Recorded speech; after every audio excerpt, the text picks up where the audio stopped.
নমস্কাৰ অসমবাসী ৰাইজ, মোৰ ৰিতুল টেকনলজি বাতৰি চেনেলটোৰ মাধ্যমেৰে ট্ৰেডিং কেনেকৈ আৰম্ভ কৰা ভিডিঅ' এটা বনাইছো। আপুনি ট্ৰেডিং শিকিব বিচাৰিছে নেকি? ট্ৰেডিং আৰম্ভ কৰা আগতে কি কথা জানিব লাগে? কেনেকৈ অভ্যাস কৰিব লাগে আৰু আশংকা কেনেকৈ বুজিব লাগে? আজি এই ভিডিঅ'টোত সহজ ভাষাত জানো আহক।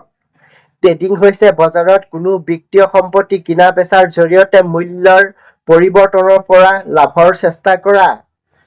কিন্তু মনত ৰাখিব, ট্ৰেডিঙত লাভৰ নিশ্চয়তা নাই আৰু লোকচানৰ সম্ভাৱনাও থাকে। প্ৰথমে ট্ৰেডিং আৰু ইনভেষ্টমেণ্টৰ বাচিক বিষয়বোৰ শিকক।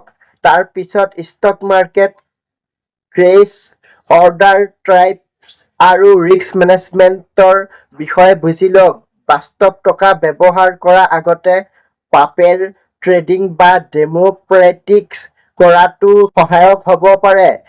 ট্ৰেডিঙত আটাইতকৈ গুৰুত্বপূৰ্ণ বিষয় হৈছে ৰিস্ক মেনেজমেণ্ট। সকলো টকা এটা ট্ৰেডত নলগাব। ধাৰ লৈ বা নিজৰ সামৰ্থ্যৰ বাহিৰত টকা লগাই ট্ৰেডিং নকৰিব। কোনো ষ্ট্ৰেটেজিয়ে গেৰাণ্টি প্ৰফিট দিব নোৱাৰে। নতুন ট্ৰেডাৰসকলে প্ৰথমে এটা সহজ ষ্ট্ৰেটেজি বুজি প্ৰেক্টিচ কৰিব পাৰে।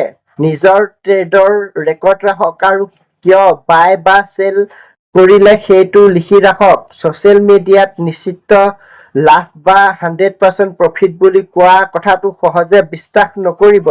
গতিকে ট্ৰেডিং আৰম্ভ কৰাৰ আগতে ৰচনা, প্ৰেক্টিচ আৰু ৰিস্ক মেনেজমেণ্ট এই তিনিটা বিষয়ক গুৰুত্ব দিয়ক।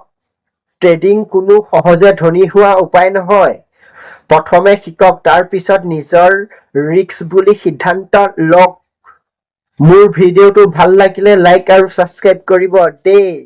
জয় আই অসম, ভাৰত মাতা কি জয়।